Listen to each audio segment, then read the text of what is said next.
ऐसा है कि हमसे थोड़ा समय मांगा गया है,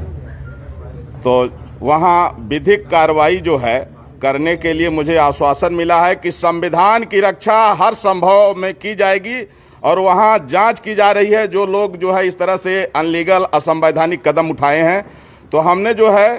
तो 2 अक्टूबर 2021 तक के लिए समय दिया है। अगर 2 अक्टूबर 2021 तक भारत को यदि हिंदू राष्ट्र घोषित नहीं किया गया, ईसाइयों और मुसलमानों की नेशनलिटी खत्म नहीं की गई, तो फिर 2 अक्टूबर गांधी जयंती के दिन मैं सरजू जी में जल समाधि लूंगा। क्योंकि देश का विभाजन हिंदू मुसलमान के नाम पर हुआ है और मुसलमानों ने उस समय जो है कहा कि हम हिंदुओं के साथ नहीं रह सकते हैं, हमको अलग देश चाहिए, और पाकिस्तान बांग्लादेश उनको दिया गया जो मुस्लिम देश घोषित हो गया। तो कम से कम दुनिया में एक देश तो हिंदुओं के लिए बचे। आज दुर्भाग्य है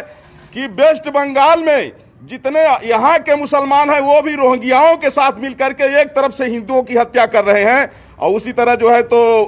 तमिलनाडु में हो रहा है, केरल में हो रहा है। जहाँ भी मुस्लिम आबादी ज़्यादा है उनको पाकिस्तान से प्रेम है, लेकिन हिंदू और हिंदुस्तान से नफरत है। ये हिंदू और हिंदुस्तान के वजूद को मिटाना चाहते हैं। इसलिए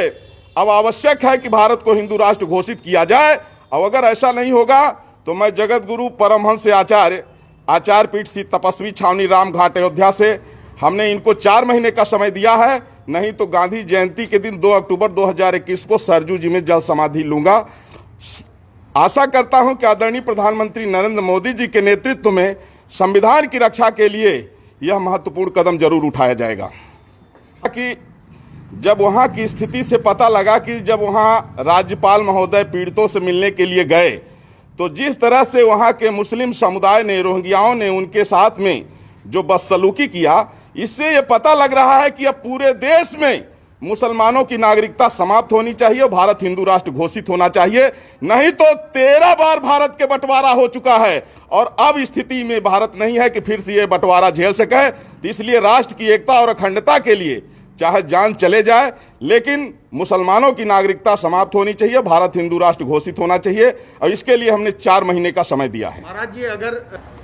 वो यहाँ शरणार्थी बन के रहेंगे, जब यहाँ पार्टीशन नहीं हो रहा था, हिंदुओं ने कहा कि नहीं हम भाई भाई हैं, मिल के रहेंगे, तो उस समय जो है 16 अगस्त 1946 को मुस्लिम लीग ने जिन्ना के कहने पर डायरेक्ट एक्शन डे का फरमान जारी किया, जिसमें कई लाख हिंदुओं, कई लाख सिखों की हत्या हुई थी, जिसको कलकत्ता किलिंग के नाम से जाना जाता है। तो जब वो देश बट गया, धर्म के नाम पर बटा, उनको अलग देश मिल गया, और पाकिस्तान बांग्लादेश में हिंदुओं की नेशनलिटी नहीं है, इसलिए हिंदुस्तान में इनकी नेशनलिटी खत्म होनी चाहिए। अगर इन्हें रहना है तो ये शरणार्थी बन के रहेंगे, लेकिन नागरिक बन के नहीं रहेंगे। महाराज जी